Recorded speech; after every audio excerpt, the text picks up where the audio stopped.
કોઈ ઘર લેવું છે, what are absolute no nos કે આ તો ઘરમાં ન જોવું જોઈએ વાસ્તુના હિસાબથી? જો એ ઘર મફતમાં મળતું હોય ને તો પણ ન લેવાય. સૌથી પહેલાં આ બધું તમે સાંભળ્યું જ છે કે નોર્થ ઇસ્ટ પરફેક્ટ હોવું જોઈએ, બ્રહ્મસ્થાન પરફેક્ટ હોવું જોઈએ, કોઈ ખૂણો કપાતો ના હોવો જોઈએ. બટ તમારા ઘરથી જ્યારે બહાર નીકળો ત્યારે તમારે એ ચેક કરવાનું છે કે તમને અંદરથી ઇન્ટ્યુશન કેવા આવે છે. Are you happy on that day?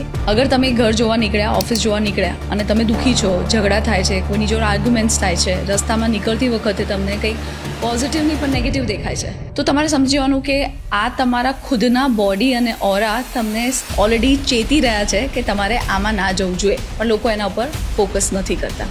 હવે તમે જ્યારે ઘરથી બહાર નીકળો છો, you are very happy.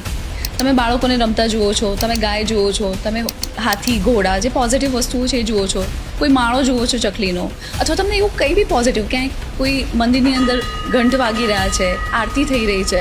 So this are the sign કે જે તમને પ્રિડિક્શન કરવામાં હેલ્પ કરશે કે આ ઘર લેવામાં તમારા માટે બેનિફિશિયલ છે કે નહીં. આમાં તમારે કોઈ વાસ્તુ એક્સપર્ટની જરૂર નથી, કોઈ એસ્ટ્રોલોજરની જરૂર નથી.